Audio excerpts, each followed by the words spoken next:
The Bengaluru City Police have unveiled a comprehensive security and logistics plan for the upcoming IPL matches at Chinnaswamy Stadium scheduled on March 28 and April 5, 2026.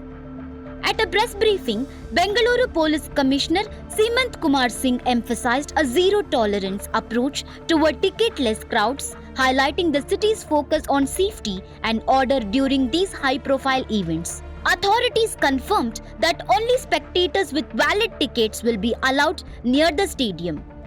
Public gatherings in the vicinity without tickets will be prohibited to ensure smooth traffic and pedestrian flow around the central business district. In collaboration with the Bengaluru Metro Rail Corporation Limited and the Bangalore Metropolitan Transport Corporation, public transport has been integrated into the plan to ease congestion. Fans are being encouraged to use the MG Road and Cubbon Road metro stations, which provides direct access to most stadium gates.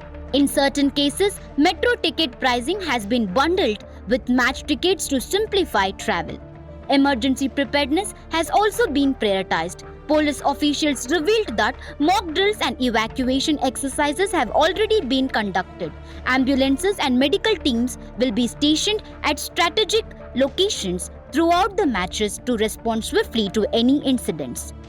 A high-visibility police presence will be maintained around the Chinnaswamy Stadium on match days, with officers deployed to prevent untoward incidents and maintain law and order.